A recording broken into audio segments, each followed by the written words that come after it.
Hello friends, today we are going to start with a new poem and the name of the poem is Mystery of the Talking Fan. Now this is a poem which is written by Rubin and in this poem it is a very short poem and it illustrates and talks about a fan.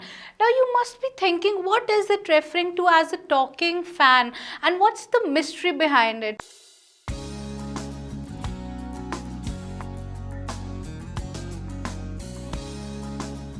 So talking fan, have you ever heard a fan talking?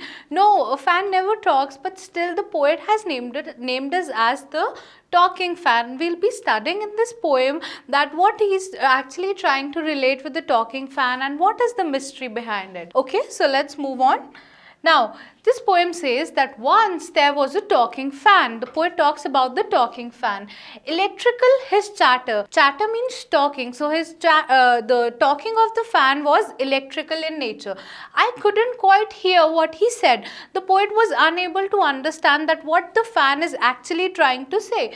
And I hope it doesn't matter, because one day somebody oiled it, his little whirling motor, and all the mystery was spoiled. He ran as still as water. So now this stanza is trying to explain that the poet first of all used to think that the fan wants to talk to him. Why was he thinking so? Because fan was making so much of noise, and the noise of the fan was like a chatter, electrical chatter. You know, you must have seen it and witnessed it at your places. Whenever your the fan at your place needs oiling, what happens is it starts making some noise. Okay, so that noise the poet was referring as the electrical chatter.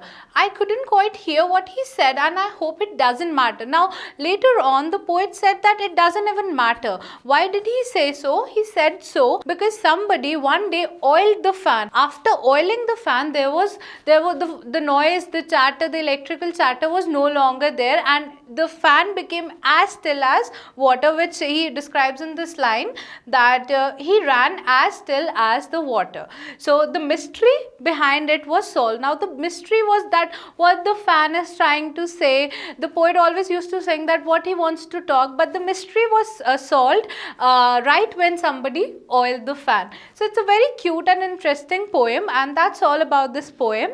Now I hope that this poem is clear to you, and now we'll be moving on to the question answers of this poem. So let's move on.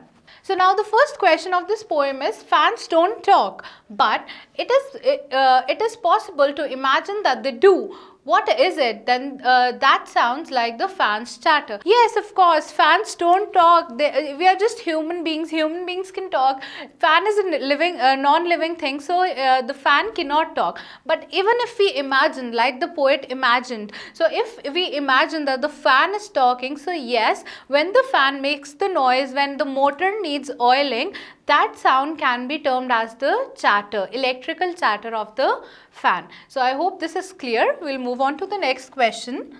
Now the next question is, what do you think the talking fan was demanding? What according to you the talking fan was demanding? It is very evident from the poem that the talking fan was demanding oiling. Yes, it wanted to be oiled because right after oiling the fan was caught as still as water. So all what the fan wanted at that particular moment was oiling. Somebody oiled it.